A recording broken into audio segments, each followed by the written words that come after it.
Hello everyone, I am Nayangiri Gosavi and today we dwell on a pivotal development in the political trajectory of Bihar, a state whose weight in India's democratic story is impossible to overlook by the UPSC aspirants and the general public alike. Echoes of a verdict, Bihar 2025.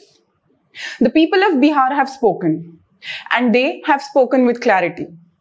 In the recently concluded election results, the NDA has secured a decisive mandate. BJP has won 89 seats, while JDU has rebounded strongly with 85 seats. The RJD, despite having competed vigorously, has suffered a steep contraction, signaling an unmistakable shift in Bihar's political grammar. Turnout has hovered at 67%, which is remarkable for a state whose electorate is fractured across India due to circular migration. Yet, these numbers are merely the visible tip of a submerged civilizational iceberg.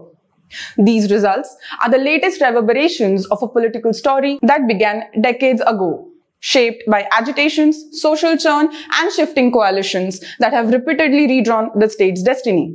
To decode this verdict, we must read Bihar not as a state, but as an ongoing longitudinal study, where caste, migration, welfare, institutions, and voter psychology continually reshape each other.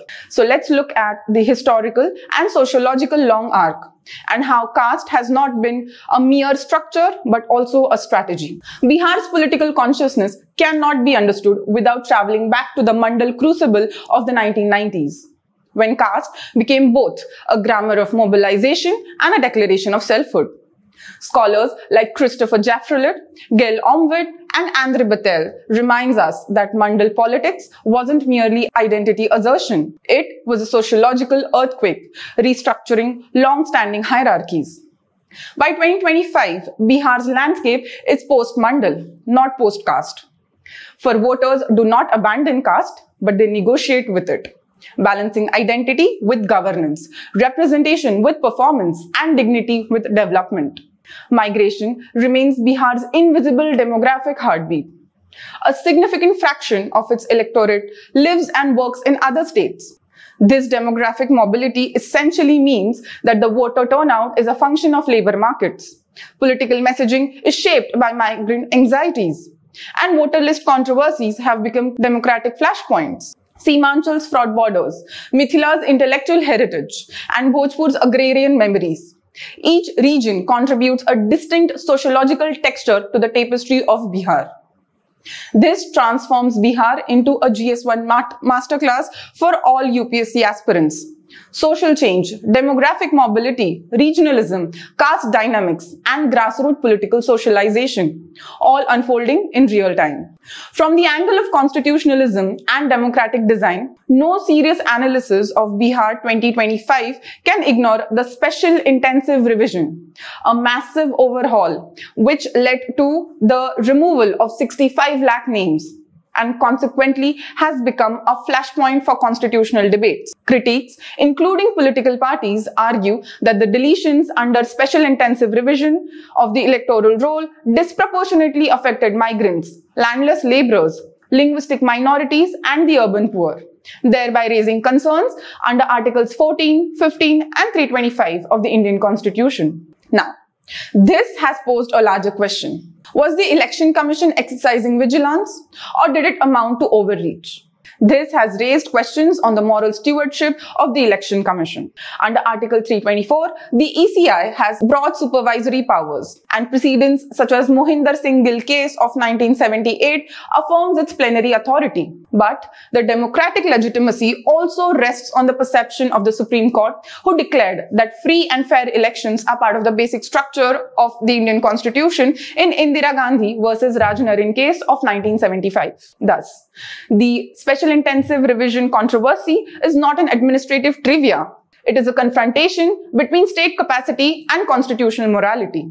So from a GS2 perspective, this election results highlights ECI autonomy and accountability, constitutional legitimacy versus administrative overreach. electoral law and verification protocols, federalism and center-state institutional interactions. Here, constitutional design becomes a living organism rather than just a static blueprint. Economically, Bihar remains India's paradox. A young state with old challenges, a large labor force with few local opportunities, and a vibrant political culture with limited fiscal capacity. The 2025 election is a referendum on chronic unemployment, agrarian stagnation, the slow pace of industrialization, the fragility of informal labor markets, and Bihar's dependency on remittances. Welfare emerged as Bihar's currency of political trust. Women voters, empowered by mobility, schooling, PDS reforms, and DBT transfers, became a silent but decisive electoral constituency. This is the constituency that resonated with Nitish Kumar's slogans of Sushasan, that is good governance, and Nyay ke saath vikas, meaning development with justice at various phases of his career.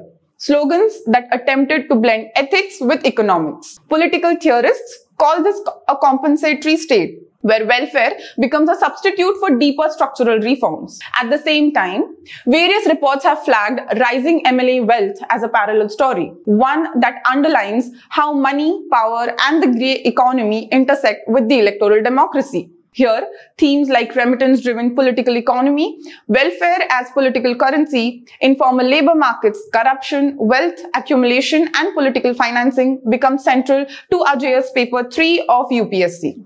Let's explore this issue from ethics, public trust, and institutional legitimacy perspective as well.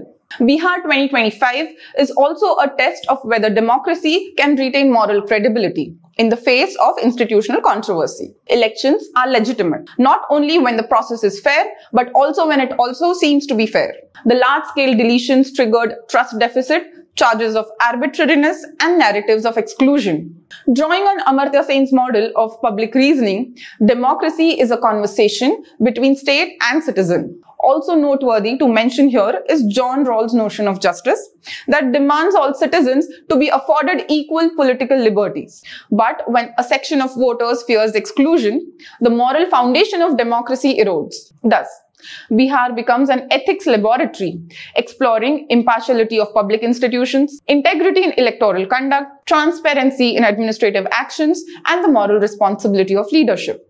Nitish Kumar's own political journey, marked by alliance pivots, ethical dilemmas, and shifting coalitions, becomes a case study in political ethics versus political pragmatism. So to sum up, this is how this entire Bihar election and the results, it can be viewed from a UPSC aspirant's lens. In GS1, caste determines political mobilization. In GS2, Election Commission of India and institutions determine who ultimately gets to vote. GS3, welfare and the economy influences over vote of preferences. In GS4, trust in institution shapes acceptance of the final mandate. It is a political ecosystem where society shapes the state shapes the economy shapes voter expectations, and finally, ethics shapes democratic legitimacy. This is the intellectual depth that UPSC expects from you. So, how to use this case study in your mains answer directly? Use this Bihar 2025 election as a model case study in your GS1 paper as post-Mandal transformation and caste structure. Mention migration and demographic shifts and regional disparities. This can be highlighted from GS paper 1 angle. Now in GS paper 2, you can cite constitutional powers of Election Commission of India under Articles 324 and 325. Also remember to mention the phenomena of anti-defection and coalition movements in India's political landscape. Now let's go to GS paper 3. Issues of unemployment and migration economy can be highlighted. Even topics like political financing, welfare as quasi-development, remittance dependency, they stand out not in isolation but all interconnected. And finally, in GS4, you can reflect on trust deficit in governance, impartiality and integrity of the institutions like Election Commission of India, fair process versus fair outcome dilemma, morality of public office, and finally, coalition politics, which is very important to note. Using Bihar as a live, contemporary, empirically rich case will certainly elevate your answers from the ordinary to the analytical. The 2025 Bihar election results are not merely electoral outcomes. They are a living ethnography of Indian democracy. They are not an isolated political movement. They are an interpretive lens, a prism through which the entire spectrum of India's democratic experiment becomes visible. In Bihar, the past debates of Mandal, the present challenges of migration, and the future promise of institutional reform are all alive, reminding us that democracy is not static, but always in the making. This is the evolving grammar of Indian democracy, its resilience, its tensions and complexities, and its unending search for justice, stability, and dignity. Thank you and keep learning.